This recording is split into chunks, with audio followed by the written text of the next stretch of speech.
What's up, everybody? It is Kellen here from Start Your Systems, and welcome to another edition of Track Walk in MX Simulator, where today we're going to be playing a track called Israel Sand by Yannick MX15 on the forums, also known as Yannick Bloom.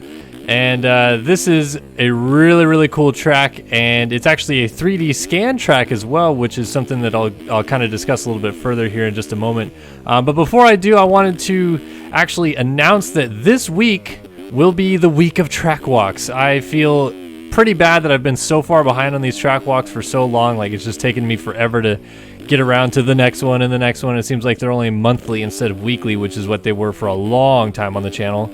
And we're kind of trying to grind up towards 200 track walks. I have a couple special ideas in mind to do a 200th episode of Track Walk. But in general, there's a lot of good tracks that I've been missing talking about that have been released on either the MX Simulator forums or elsewhere in the last really in like the last half a year. So in order to try to catch up on as much as I can, I'm going to release an episode of Track Walk every single day this week, and that will also coincide with a couple other video releases that I have planned, so it's not just Track Walks. But as you'll notice, I kind of took the last week off after Supercross and Sim ended, so I'm trying to get back on the grind a little bit. And with the Supercross discussion as well, I should also let you guys know that it doesn't sound like we're going to be starting outdoor nationals in Sim until about the time that real nationals are expected to start, which has been tentatively announced for the beginning of July. So late June, early July is when we may get Sim National started. That's not been officially announced or anything just yet, but just from what I'm hearing, just so you guys know, like, no Hangtown this week. Don't expect it. It's not going to happen. But when we go national racing, you'll be sure to find it right here on Start Your System. So anyway, just quick update there. But yeah, let's talk about this track, Israel Sand MX, or Israel Sand, I think it's just called by Yannick MX15 on the forums. And so the backstory to this track and why it's called Israel Sand is apparently Yannick, who I thought he was from Germany, but I could be wrong. Either way, he was vacationing in Israel recently. It says on the forum post, but he said sometime recently. And on the beach that he was staying on, he just decided to start like drawing like a track in the sand, as you and I probably all have done at some time in our life. I feel like I did it a lot growing up, just drawing, Supercross tracks in my backyard or whatever, and using little toy dirt bike riders to, run races on or whatever. So I'm sure we've all kind of done it, just made little tracks in the sand or the dirt. And that's what he did as well. But he also took a bunch of pictures, like high resolution photos of it as well, once he was done building this track that he thought was pretty cool, and took it back and I guess, kind of worked on getting it 3D scanned into game, which is a really cool thing that's been happening, I feel like, fairly frequently in MX Simulator the last couple of years. A lot of people have been releasing some 3D scan stuff, so that's always kind of cool to see, a little bit more realism being brought into it.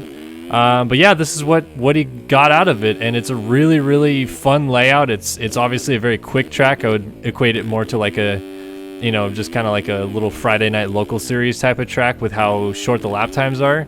But it's got a great flow, a couple really cool sections. And obviously the fact that it's 3D scanned means that, there's a lot of different terrain and undulation all around it, which, by the way, can be a little tough on your computer. He made the terrain file about as small as he can. Like, he put the edge of the map up to the very edge of the track, etc., etc. But it can be tough on your computers, and I've also seen some people having issues with the graphics of the track being completely black. But I believe he actually released an update as to why that would be the case in the thread. If not, I will try to work with anybody that is having those issues in the comment section. Just be sure to say, like, hey, my track's also not showing decals or whatever. Can you help me out? And I'll try to run down there and help you out. But yeah, this is a really cool track, really cool design concept. It has the Purple Rocks compound vibe to it, where it's got that like late afternoon, almost like a dusky feel to it, where everything looks a little bit more purple, which was what the Purple Rocks compound was kind of like based off of. And yeah, overall just a really fun track. I like this section right here, little table to a small table, and then like this floater double into a gully. This kind of section right there is one of those sections that, even though it is really just kind of a flat straightaway with jumps, it makes you feel like there's elevation change throughout the entire thing, which is what I so wish more real life tracks would come up with that ideology. Like, I'm a big fan of elevation changes on real life tracks. I don't like just your stale jump, turn type of tracks. And while this doesn't have like, you know, up and down type of hills, it uses a lot of good natural terrain to make some fun flowy lines.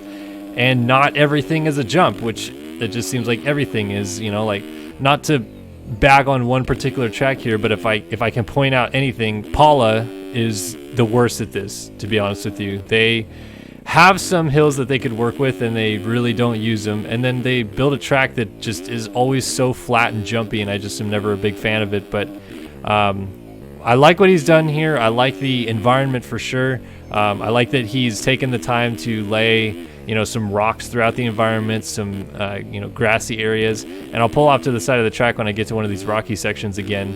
He's actually got like donkeys mixed into the rocks. I have no idea what that might be, you know, a reference to, or maybe something you know, personal to him. But look, like you can see over this berm here, there's just some donkeys hanging out between the rocks.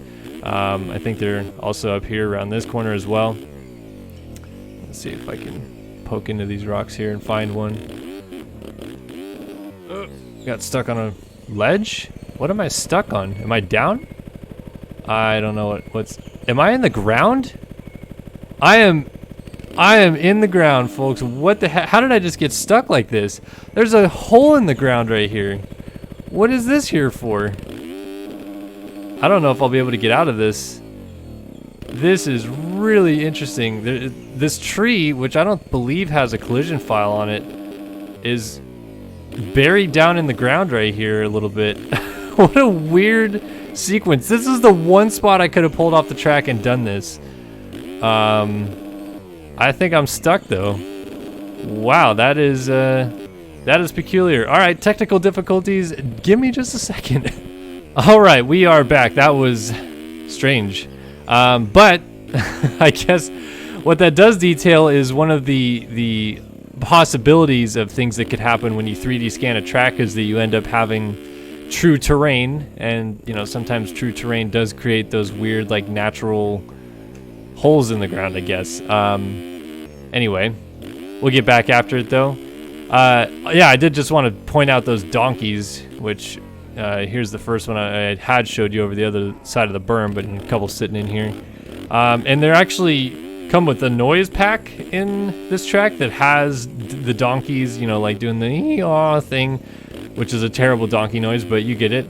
So yeah, just not sure the story behind that. Maybe if Yannick watches this and would like to add a comment about that, I'd love to hear the story with that addition. But the rest of it is, I don't know, pretty straightforward. I get the sense a little bit, outside of maybe the trees, that like these mossy rocks and a little bit of grass and stuff like that, it feels a lot like, you know, like not necessarily right next to the beach, but like a little bit off the beach where it's still sandy, and you have sometimes like these little like mounds of mossy grass and sometimes rocks and stuff like that. It has that feel for sure. No beach in sight in this particular environment, at least that I can see. I don't see any water around me in any direction. There's a really nice skybox in all directions though. But he did say that he built this, you know, track in real life right next to the beach, or, you know, on the sand on the beach, wherever he was staying. So again, just a little bit of backstory there. But I like this track, really good track. I like that there's, you know, different options throughout. You can go inside, you can go outside. He seems to have kind of made a line that you can go any which direction and it works, which is always kind of cool. And for the most part, it is just like a real easy track, and it's, I would say, a pretty good track to help you learn corner speed on. It's definitely helped me in the last couple days here, just kind of trying to get my corner speed back as I've been playing the game a little bit more frequently, I would say. So that is definitely something that is a benefit to it in terms of like skill set. But yeah, I mean, beside that, just killer job all around. Great terrain, great environment, just really fun, fast, flowy track with a unique backstory, and everybody loves 3D scan tracks, so you can't go wrong there. But yeah, big shout out Yannick MX15, another gorgeous track to play. Download it in the description below if you guys want to try it out for yourself. And as I mentioned, we are coming back tomorrow with another edition of Track Walk, the week of Track Walks here on Start Your Systems. Killing time and having fun doing it. Thanks again, guys, for watching another edition of Track Walk here on Start Your Systems, and we'll see you guys in the next one. So long for now.